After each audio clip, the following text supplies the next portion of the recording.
안녕하세요. 오늘 사연은 서울에 사시는 60대 여성분이 보내주셨습니다. 강남 출신 동서에게 20년을 넘게 무시당하며 살아오셨다고 하는데요. 이번에는 또 어떤 사연일지 들으시기 전에 구독과 좋아요 부탁드리고 어디에서 듣고 계신지 댓글로 남겨주세요. 그럼 이야기 바로 시작하겠습니다. 안녕하세요. 경북 작은 시골 마을에서 태어나 시집 온 지 벌써 35년이 지난 박순희입니다. 버스가 하루에 2번밖에 안 다니는 그런 동네예요.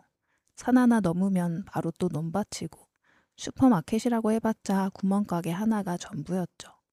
어릴 때 저는 그 동네가 세상의 전부인 줄 알았어요.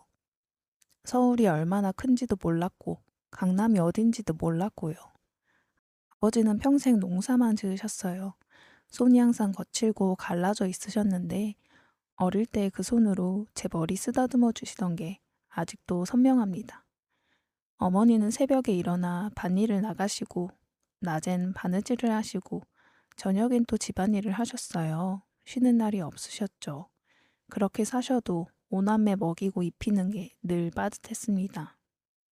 형제 자매가 많다 보니 제가 대학을 꿈꾸기는 어려웠어요. 위로는 오빠가 둘, 아래로는 남동생의 여동생. 오빠들 고등학교 보내고 나면 집에 돈이 남질 않았거든요. 그렇다고 부모님이 저한테 못 가게 하신 건 아니었습니다. 그냥 제가 보기에도 형편이 안 되는 걸 알았으니까 제가 먼저 말을 안 꺼냈죠. 고등학교를 마치자마자 저는 공장으로 취직했어요. 그때 나이가 딱 21였습니다. 공장 기숙사는 방 하나에 6명이 살았죠. 화장실도 공용이고 세면대 하나를 여럿이 나눴었습니다. 안 불편했냐고요? 솔직히 불편했어요. 근데 그것보다 더 좋은 게 있었습니다. 내 손으로 번 첫 월급을 고향에 붙였을 때 어머니가 전화로 우시던 그 소리. 그게 뭔가 월급 봉투보다 더 묵직하게 느껴졌습니다. 그렇게 공단에서 일한 지 3년째가 되던 해에 남편 최재석을 만났죠. 같은 공장 라인에서 일하는 사람이었어요. 눈썹이 굵고 턱이 각지고 첫인상이 좀 무섭게 생겼더라고요. 근데 이상하게 그 사람은 한 번도 저한테 이상하게 굴질 않았습니다. 당시 공장 안에서 저를 두고 수군거리는 사람들이 좀 있었거든요. 야, 저 애 어디서 왔어? 완전 촌에서 올라온 티나네. 말투가 좀 이상하지 않아? 사투리도 심하고. 뭐 그런 말들이요. 20대 초반 여자애들이 많은 기숙사에선 그런 말이 안 들릴 수 없잖아요. 근데 재석 씨는 그런 말을 한 번도 안 했어요. 오히려 밥 먹을 때 옆에 앉아서 말을 걸어오더니 어느 날은 이러더라고요. 고향이 의성이에요? 거기 마늘 진짜 맛있던데. 어릴 때 친척집 가면 항상 먹었거든요. 그 한마디가 참 기억에 남아요. 다른 사람들은 제 고향을 들으면 아, 진짜 촌이네 이러는데 이 사람은 다른 얘기를 하더라고요.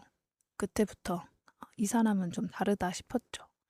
그렇게 사귀고 1년 반 뒤에 결혼까지 했습니다. 결혼 전에 시댁에 처음 인사를 드리러 갔는데 시부모님 표정이 영 시원치 않으셨어요. 시아버지는 아예 말씀이 없으셨고 시어머니가 재석 씨 옆에서 작게 이러시는 거예요. 고등학교만 나왔다고?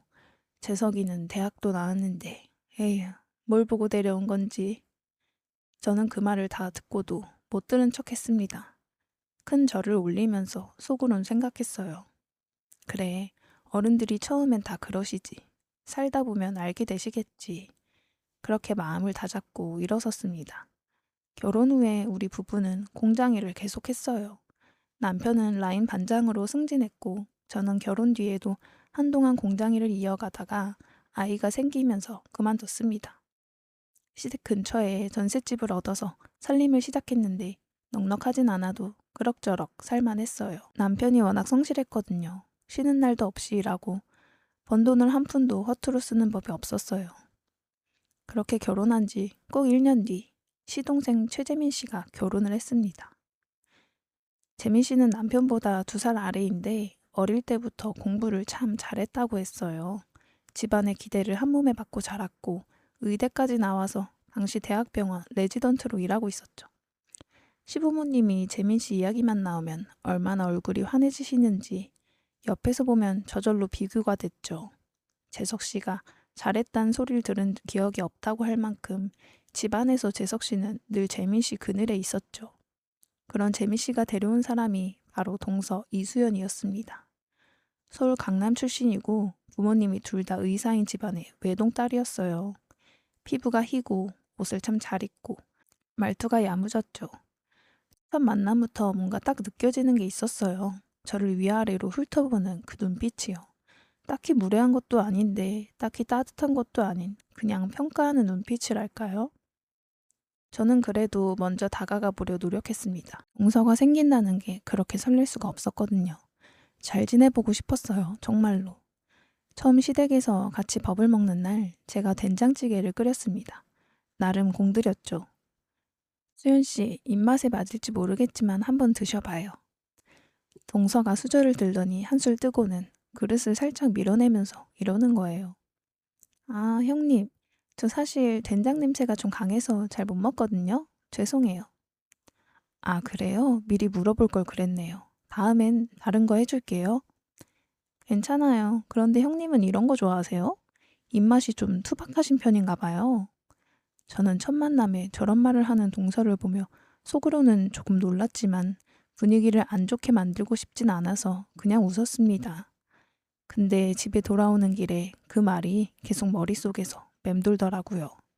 그게 시작이었어요. 동서의 무시는 처음부터 노골적이었습니다. 그냥 대놓고요. 시댁 모임에 갈 때마다 꼭 한두 마디씩 찔러 넣었습니다. 자기가 무슨 말을 하는지도 모르는지 아니면 알면서도 신경을 안 쓰는 건지 하루는 시댁에서 다 같이 TV를 보는데 뉴스에서 교육 관련 이야기가 나왔습니다. 그때 동서가 불쑥 이러는 거예요. 요즘 학벌이 전부는 아니라지만 그래도 기본은 있어야 하지 않겠어요? 아무리 세상이 변해도 배운 사람이랑 못 배운 사람이랑은 차이가 나더라고요. 시부모님은 맞아 맞아 하셨고 재민 씨는 멋쩍은 표정으로 딴 데를 봤습니다. 남편은 아무 말도 안 했어요. 저도 아무 말도 안 했고요. 근데 그 자리에 있는 사람 중에 고등학교만 나온 사람이 저 하나였거든요. 동서가 그걸 모를 리는 없었죠. 또 하루는 제가 시댁에서 전을 부치고 있었어요. 명절 준비를 하고 있었는데 동서가 옆에 와서 서더니 이러더군요. 형님, 기름을 너무 많이 두르시는 거 아니에요? 전이 느끼해지겠는데? 이렇게 해야 바삭해지거든요. 아, 그래요? 저희 엄마는 기름을 아주 조금만 쓰시는데 그게 훨씬 담백하게 맛있더라고요. 어머니, 그렇죠? 시어머니가 그 말에 고개를 끄덕이셨어요. 저는 그냥 묵묵히 전만 부쳤습니다. 속으로 생각했죠. 기름도 내 마음대로 못 두르나. 또 한 번은 제가 시댁 거실에서 신문을 읽고 있었는데 동서가 지나가다 한마디 던지더라고요. 형님, 신문 읽기 안 어려우세요? 신문에 한자 많이 나오는데. 뭔 소린가 싶어서 쳐다봤더니 동서가 그냥 아무렇지 않게 웃고 있더라고요. 그 안에 담긴 말이 뭔지 모를 사람이 없었죠. 형님이 고졸이시라 모르실 줄 알았어요. 같은 말이죠. 저는 그때도 그냥 웃었습니다. 저도 많이 안다고는 못하지만 신문을 못 읽을 정도는 아니거든요. 근데 굳이 그걸 증명하고 싶진 않았어요. 동서한테 내가 뭘 알고 모르고를 증명해야 할 이유는 없으니까요. 문제는 그 무시가 저 혼자만이 아니라 남편한테도 향할 때였죠. 남편이 회사에서 그해 우수 직원으로 뽑혔을 때였습니다. 작은 상이었지만 남편이 나름 뿌듯해하며 시댁에 얘기를 했거든요. 그랬더니 동서가 뭐라고 했는지 아세요? 어머, 대단하시네요. 직장인 상이라는 게 뭐 나름대로 의미 있죠? 저희 남편은 이번에 학회에서 발표가 있는데 준비하느라 요즘 바빠요. 칭찬인지 비교인지 모를 그 말. 남편이 고개를 살짝 숙이는 게 보였어요. 저는 그게 제일 싫었습니다. 저야 뭐라 해도 버티면 그만인데 남편이 고개를 숙이는 건 제가 못 참겠더라고요. 그날 집에 오는 길에 남편한테 말했습니다. 여보, 앞으로 동서를 만날 일 있어도 고개는 숙이지 말자. 남편이 한참 있다가 말하더라고요. 알아. 근데 거기서 그냥 뭐라 하면 분위기가 이상해지니깐. 차라리 그러면 내가 할게. 제가 처음으로 동서한테 제대로 받아친 건 결혼한 지 한 3년쯤 됐을 때였습니다. 그날도 시댁에 모였는데 동서가 또 시작하는 거예요. 재미 씨가 봉지위에서 개원을 준비 중이라는 이야기를 하면서 자연스럽게 집 이야기가 나왔어요. 강남에 아파트를 알아보고 있다고 하더라고요. 형님은 아직 전세세요?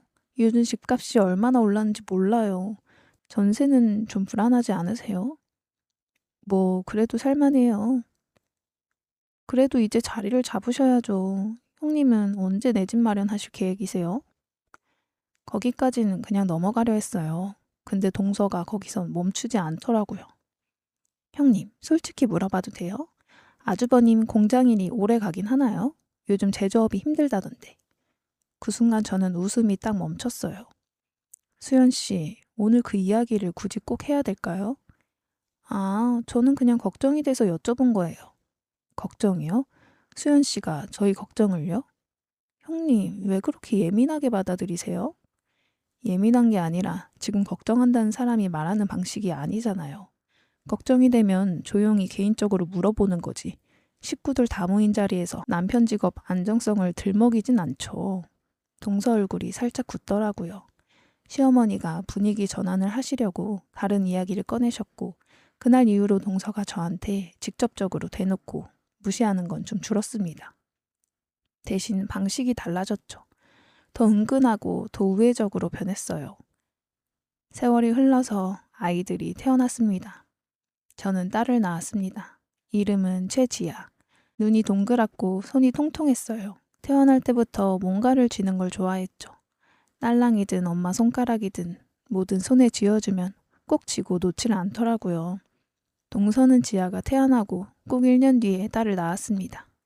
이름은 최서연. 눈이 크고 피부가 하얀. 어릴 때부터 인형처럼 예쁜 아이였어요. 지아가 1살 위였죠. 두 아이 나이가 1살 차이라 자주 보게 됐는데 동서의 비교는 아이들이 걸음마를 뗄 때부터 시작됐습니다. 형님, 지아는 말 언제부터 시작했어요? 서연이는 14개월에 2단어를 붙여서 말하더라고요. 그 이후로 기어다니기, 걷기, 젓가락질 뭐 하나 할 때마다 서연이랑 비교를 하더라고요. 처음엔 그냥 엄마들 사이에서 흔히 하는 이야기인 줄 알았습니다. 근데 아무리 봐도 동서는 비교 자체가 목적이었어요. 지아가 어디서 뒤처지는지 확인하고 싶어 하는 것처럼요. 아이들이 초등학교에 들어가면서부터 비교는 본격적으로 성적 이야기가 됐습니다. 서연이는 공부를 꽤 잘했어요. 선생님들이 칭찬하고 학교에서 상도 받아오고 시부모님이 손녀 자랑을 하실 때 항상 서연이 이야기가 나왔죠. 반면 저희 지아는 공부에 딱히 흥미는 없었습니다. 수업 시간은 멀쩡히 듣는데 집에 오면 교과서 대신 찰흙을 꺼냈어요. 종이를 접고 나뭇가지로 뭔가를 만들고 마당에 나가서 흙을 파다가 화분을 만들어 오고 좋아하는 게 참 명확한 아이였죠. 시댁 모임에 갈 때마다 동서가 한 번씩 꼭 말했습니다. 형님, 지아 이번에 시험 어떻게 봤어요? 그냥 뭐 중간이요. 어머, 중간이요? 서연이는 이번에 전교 5등 했는데 지아도 좀 잡아줘야 하는 거 아니에요? 지금 이 성적으로 나중에 어느 대학을 가겠어요. 수연 씨, 지아는 지아 나름대로 잘하고 있어요. 형님도 참 너무 낙천적이신 거 아니에요? 아이 미래가 달린 문제인데. 저는 그럴 때마다 속으로 이를 물었어요.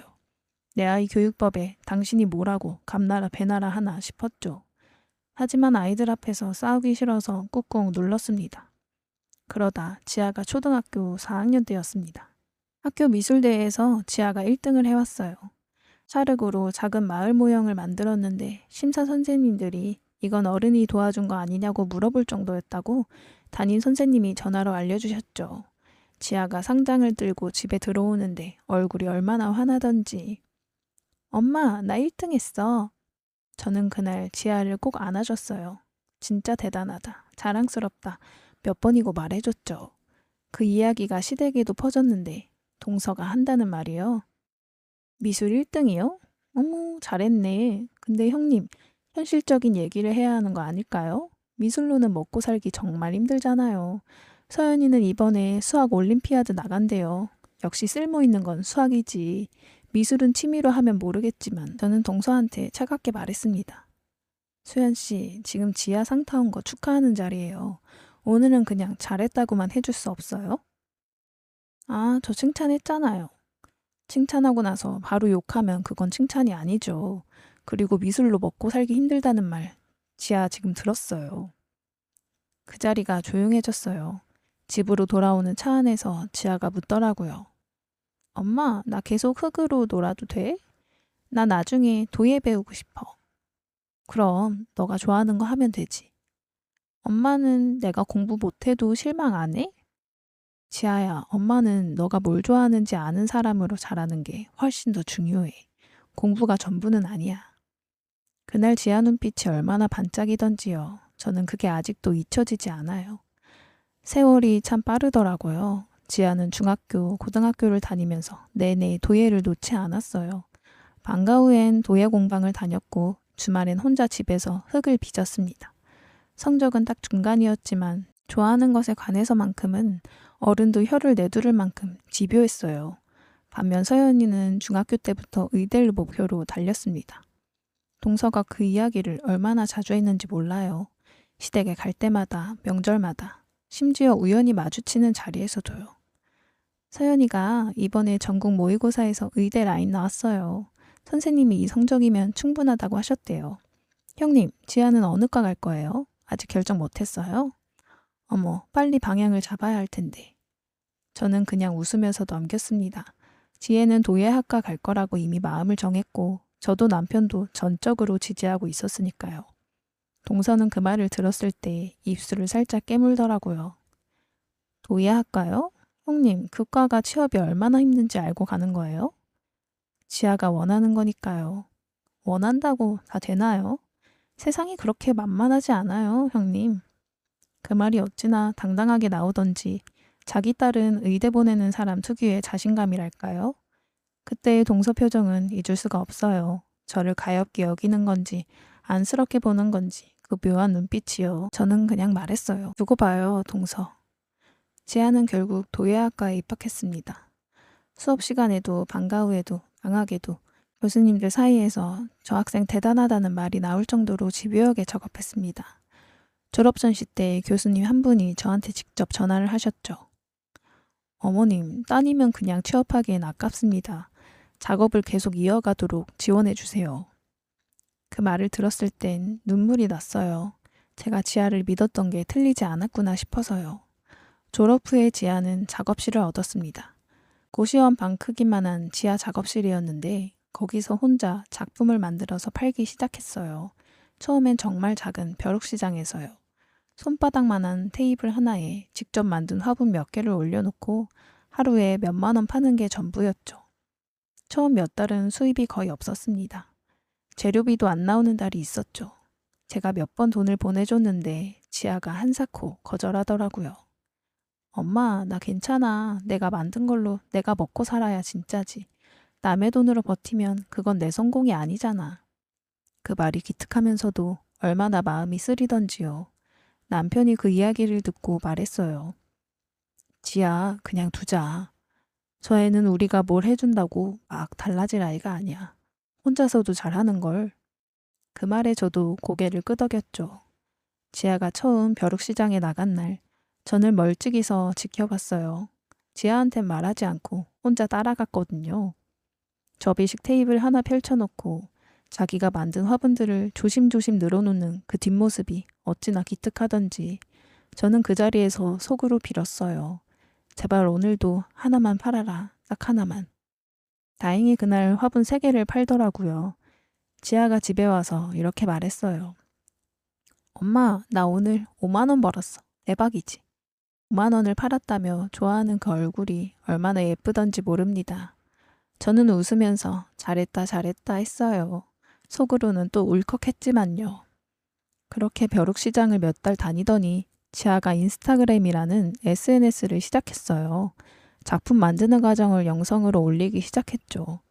흙을 반죽하고 물레를 돌리고 가마에서 구워진 작품을 꺼내는 그 모든 과정을요. 저는 솔직히 그게 뭔 소용인가 싶었거든요. 세상에 그런 영상이 얼마나 많겠어요. 근데 서너 달 지나니까 팔로워가 조금씩 늘더라고요. 댓글에는 이 화분 어디서 살 수 있어요? 라는 말이 달리기 시작했어요. 지아가 직접 판매 계정을 따로 만들어서 주문을 받기 시작했는데 올리는 족족 품절이 됐죠. 그걸 보면서 저는 생각했어요. 아, 세상이 달라졌구나. 내가 모르는 방식으로 이 아이는 이미 길을 만들고 있었구나 하고요. 그 무렵 동선회에서는 서서히 균열이 생기고 있었습니다. 수능날 저는 남편이랑 집에서 조용히 기다렸어요. 서연이 소식이 어떻게 됐는지 묻고 싶진 않았습니다. 먼저 연락이 오면 받으면 되지 싶었거든요. 며칠 뒤에 재미 씨가 남편한테 짧게 문자를 했대요. 형, 서연이가 아쉽게 됐어. 재수한대. 남편이 저한테 그 문자를 보여줬죠. 재수하는 1년 동안 동서는 시댁 모임에 와도 예전처럼 기고만장하지 않았어요. 말수가 줄었고 서연이 이야기를 먼저 꺼내는 일도 없었죠. 저도 묻지 않았습니다. 그냥 밥을 먹고 차를 마시고 각자 집으로 돌아갔어요. 재수 결과도 의대가 아니었습니다.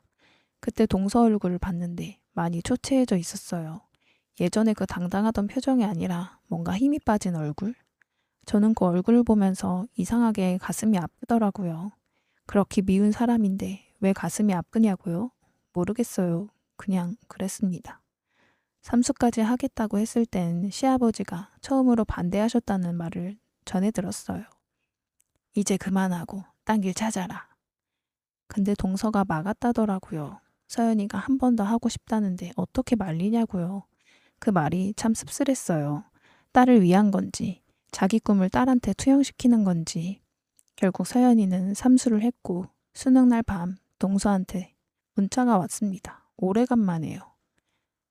형님, 오늘 서연이 수능이었어요. 저는 오랜만에 온 문자에 놀랐지만 답장을 보냈어요. 수고했어요, 동서도, 서연이도. 결과랑 상관없이 3년 동안 정말 열심히 했잖아요. 한참 뒤에 답장이 왔습니다. 형님은 참 여전하시네요. 그리고 더 이상 문자가 오지 않았습니다. 삼수 결과는 역시 의대가 아니었어요. 서연이는 결국 인서울대학 경영학과에 진학했습니다. 3년을 통째로 쏟아붓고 결국 처음 갈 수 있었던 곳으로 간 거죠. 서연이가 얼마나 허탈했을지, 그리고 동서는 또 얼마나 그 감정을 사귀었을지. 동서가 그 이야기를 저한테 직접 한 건 입학식이 가까워졌을 무렵이었습니다. 전화를 해왔는데 목소리가 많이 가라앉아 있더라고요. 형님, 서연이 경영학과 입학해요. 잘 됐네요, 수연씨. 경영학과도 좋은 과잖아요. 그렇죠. 뭐 잘 되겠죠. 그 짧은 말 안에 얼마나 많은 한탄이 담겨 있었을지 느껴졌습니다. 동서, 서연이한테 경영학과 선택한 거 잘했다고 말해줘요. 삼수까지 했으면 충분히 열심히 한 거야. 그 아이도 자존심 많이 상했을 거예요. 엄마가 다독여줘야 돼요. 전화 너머로 동서가 잠깐 아무 말이 없더니 그러더라고요. 형님, 고마워요. 그리고 그로부터 몇 달 뒤 저희 지아한테 전화가 왔습니다. 그날 오전에 지아가 저한테 연락을 했어요. 목소리가 떨리더라고요. 엄마, 나 백화점 입점 제안 받았어. 저는 처음에 잘못 들은 줄 알았습니다. 뭐? 백화점? 강남에 있는 현대백화점. SNS에서 내 계정을 보고 관리자가 직접 연락을 줬어. 같이 해보자고. 지아야, 정말 잘 됐다. 전화를 끊고 저는 한참을 그 자리에 서 있었습니다. 그리고 왈칵 눈물이 났어요. 너무 좋아서요. 그 아이가 지하 작업실에서 혼자 작업하던 게 엊그제 같은데 그 손바닥만한 테이블에서 화분 몇 개를 팔던 게 어제 같은데 이렇게 됐구나. 남편한테 전화해서 그 소식을 전했더니 남편도 한동안 말을 못 잇더라고요. 백화점 입점 이후로 지아 브랜드는 빠르게 알려지기 시작했어요. SNS 팔로워가 늘고 언론에서 인터뷰 요청도 들어왔습니다. 지아가 특히 잘한 건 단순히 예쁜 도자기를 파는 게 아니라 식물을 키우는 라이프 스타일 자체를 콘텐츠로 만들었다는 거예요. 유튜브 채널을 만들어서 흙 고르는 법, 화분 배치하는 법, 계절마다 식물을 돌보는 법 같은 걸 올렸는데 구독자가 순식간에 수만 명이 됐죠. 그리고 어느 날은 일본 바이어에게서 연락이 왔다는 이야기를 했어요. 도큐 편집샵에서 지아 제품을 수입하고 싶다고요. 저는 그 이야기를 듣고 생각했죠. 동서한테 말해야 되나 말아야 되나. 기쁜 일을 나누는 게 맞지만 결국 말은 안 했습니다. 괜히 자랑하는 게 될 것 같았거든요. 그냥 우리 가족끼리 기뻐하면 그걸로 충분했어요.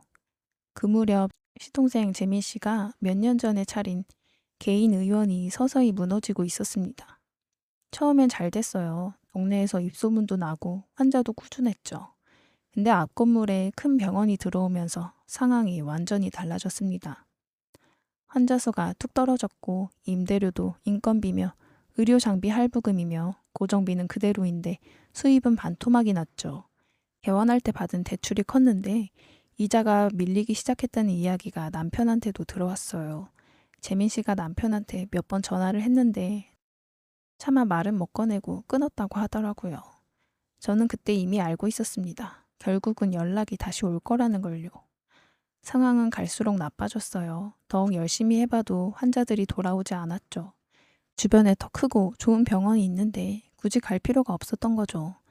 거기서 혼자 작품을 만들어 팔기 시작했어요. 직원들 월급도 밀리기 시작했고 재민 씨가 자기 월급은 챙기지도 못하면서 직원들 월급부터 줬다는 이야기를 나중에 들었어요. 그렇게 버티다 결국 직원들은 하나씩 내보내야 했고 마지막엔 재민 씨 혼자 병원을 지키다가 임대차 계약도 버티지 못하게 됐습니다. 살던 강남 아파트를 팔기로 했다는 이야기가 들렸어요. 그 아파트를 팔아도 빚이 5천만 원이 넘게 남는다고 했죠. 개원할 때 받은 시설 자금 대출, 운영 자금 대출, 거기다 급하게 받은 정책 자금까지 병원 하나를 접는데 그렇게 많은 돈이 묶여 있었던 거죠. 동서한테서는 연락이 없었어요. 재민 씨가 남편한테만 조금씩 흘리듯 얘기했고요. 남편이 저한테 그 얘기를 전할 때 표정이 많이 어둡더라고요. 재민이가 많이 힘들어하네. 그러게요. 여보, 우리한테 또 연락 오면 어떻게 할 거예요?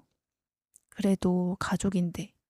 그 짧은 한마디에 다 담겨 있었어요. 우리 부부는 그때 이미 결정이 서 있었던 거죠. 그리고 어느 날 저녁 초인종이 울렸습니다. 문을 열었더니 시동생 내외가 서 있더라고요. 재민 씨는 점퍼 주머니에 손을 찔러놓고 고개를 살짝 숙이고 있었고 동서는 눈이 퉁퉁 부어 있었습니다. 아, 울다가 왔구나. 바로 느껴졌어요. 동서 손을 보니까 손가락이 조금 거칠어져 있었죠. 그 하얗고 매끈하던 손이 어딘가에서 일을 시작한 모양이었습니다. 어서 들어와요. 거실에 앉혀놓고 차를 내왔는데 한참 동안 아무 말이 없었어요. 벽시계 소리만 들렸죠. 재민 씨가 먼저 입을 열었는데 목소리는 잠겨 있었습니다. 형, 나 요즘 좀 많이 힘들어. 병원 문 결국 닫게 됐어. 아파트 팔기로 했는데 그래도 빚이 5천만 원이 남아. 형, 나 이번만 좀 빌려줄 수 있을까? 돈은 정말 꼭 갚을게. 형한테 이런 말 하기 정말 창피한데 의사라는 사람이 형한테 손 벌리고 있으니 근데 아무리 생각해도 정말 방법이 없어. 남편 눈이 빨개지더라고요. 목을 한번 가다듬더니 말했습니다. 당연하지. 가족이 뭐냐. 그때였어요. 동서가 고개를 푹 숙이더니 작은 목소리로 말을 꺼냈습니다. 형님, 저는 동서를 바라봤어요. 저 드릴 말씀이 있어요. 오랫동안 하고 싶었는데 용기가 안 나서 못했어요. 목소리가 떨리고 있더라고요. 제가 형님한테 너무 못되게 굴었죠? 처음 만났을 때부터요.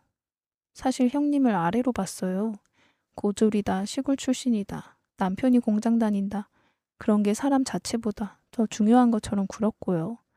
지아 얘기도 그렇고, 형님 남편 직업 얘기도 그렇고, 그 긴 세월 동안 얼마나 많은 말로 상처를 드렸는지, 제가 얼마나 어리석게 굴었는지, 이렇게 다 잃고 나서야 보이더라고요. 사실 전에도 알긴 했습니다. 근데 인정하기가 싫었나 봐요. 제가 틀렸다는 걸. 늦었다는 거 알아요. 그래도 이대로는 안 될 것 같아서. 형님, 정말 죄송했습니다. 진심으로요. 그 말을 하는 동안 동서 눈에서 눈물이 뚝뚝 떨어졌어요. 손을 무릎 위에 올려놓고 고개를 못 드는 채로. 저는 한동안 아무 말도 못했죠. 이 사람이 이렇게 울 수도 있는 사람이었구나 싶었어요. 20년을 넘게 봤는데 동서가 우는 모습을 처음 봤거든요. 그 모습이 어찌나 낯설고 또 어찌나 측은하던지 그 자리에서 저도 눈물이 나려고 했습니다. 억울해서가 아니라 그냥 세월이 느껴져서요. 이 두 사람이 잘 나가던 시절도 내 눈으로 다 봤고 지금 이렇게 무너진 것도 내 눈으로 다 보고 있고 인생이라는 게 참 누구한테도 편하지 않구나 싶었거든요. 동서, 수연이가 고개를 들었어요. 다 지난 일이에요. 나는 수연 씨가 나쁜 사람이라고 생각한 적 없고요. 그냥 좀 어린 사람이다 싶었죠. 미숙한 거랑 나쁜 거랑은 다르잖아요. 그리고 이제 우리 그냥 잘 지내요. 앞으로가 더 중요한 거지. 동서가 손등으로 눈물을 닦으면서 고개를 끄덕였어요. 재미 씨도 눈이 빨개져서 말없이 고개를 숙였고요. 그날 저녁 남편과 저는 5천만 원을 빌려주기로 했어요. 우리 살림에는 결코 작지 않은 돈이었죠. 근데 남편이 이러더라고요. 재민이가 나한테 부탁하러 오기까지 얼마나 힘들었겠어. 그 자존심에. 우리가 못 도와주면 이 사람들이 어디 가겠어. 저도 그 말에 동의했습니다. 가족이 길바닥에 나앉는 걸 모른 척 할 수는 없었으니까요. 그 뒤로 동서는 동네 식당에 취직을 했어요. 앞치마를 두르고 식당 서빙을 하게 된 거죠. 재민 씨는 다시 봉지기 자리를 구해서 월급을 받기 시작했고 두 사람이 악착같이 돈을 모으기 시작했어요. 우리한테 빌린 돈을 먼저 갚겠다고 했는데 남편이 손을 저으며 말했습니다. 천천히 갚아. 급하게 다 갚으려다 또 무리하지 말고. 그러던 어느 날이었어요. 초인종 소리에 문을 열었더니 동서가 서 있었습니다. 두 손엔 커다란 냄비를 들고요. 뚜껑에서 김이 모락모락 나고 있었어요. 형님, 저예요. 갑자기 찾아와서 죄송한데요. 제가 식당에서 일하면서 국물 요리를 좀 배웠거든요. 형님 드리고 싶어서 끓여왔어요. 저는 잠깐 멍했습니다. 동서가 뭔가를 만들어서 저한테 직접 들고 온 게 결혼하고 나서 처음 있는 일이었거든요. 항상 내가 해다 줬지 동서가 뭔가를 가져온 기억은 없어요. 어서 들어와요. 동서가 냄비를 식탁에 내려놓으면서 뚜껑을 열었습니다. 된장찌개였어요. 구수한 냄새가 확 퍼지더라고요. 저는 순간 피식 웃음이 났습니다. 처음 만나던 날 된장 냄새가 강하다며 그릇을 밀어내던 그 사람이 지금 된장찌개를 냄비째 들고 온 겁니다. 동서도 제 표정을 보더니 자기도 멋쩍게 웃더라고요. 형님, 저 예전에 된장찌개 못 먹는다고 했던 거 기억하시죠? 기억하죠. 첫 만남에서 한 말인데. 그게 얼마나 부끄러운지 몰라요. 식당에서 일하면서 된장찌개가 얼마나 손이 많이 가는 음식인지 알았어요. 형님이 그날 그걸 공들여서 끓여오셨는데 제가 그냥 밀어냈던 거잖아요. 그것도 면전에서. 지금 생각하면 진짜 쥐구멍에 들어가고 싶어요. 저는 한술 떠서 맛을 봤습니다. 맛있었어요. 정말로요. 간이 딱 맞고 뚝배기에 오래 끓인 것처럼 깊은 맛이 났죠. 수연 씨 잘하는데요. 진짜로. 형님이 맛있다고 하시니까 다행이네요. 사실 형님한테 제일 먼저 드리고 싶었어요. 고마워, 동서. 이 찌개 남기지 않고 다 먹을게요. 동서가 그제야 환하게 웃었습니다. 그로부터 몇 달 뒤에 서연이에게서 지아한테 연락이 왔어요. 지아가 저한테 전화해서 이야기하더라고요. 엄마, 서연이한테 연락 왔어. 나 좀 보자고. 목소리가 좀 가라앉아 있더라고. 두 아이가 카페에서 만난 날, 저는 집에서 계속 신경이 쓰였습니다. 지아가 돌아와서 이야기를 해줬는데 들으면서 가슴이 여러 번 내려앉았죠. 서연이는 대학 졸업 후 취업이 잘 안 되고 있었대요. 삼수하는 동안 나이만 먹어버렸고 이력서를 넣어도 공백 기간 때문에 계속 걸렸답니다. 면접장에선 이런 말도 들었다고 했어요. 이 나이에 경력이 없으신 이유가 있나요?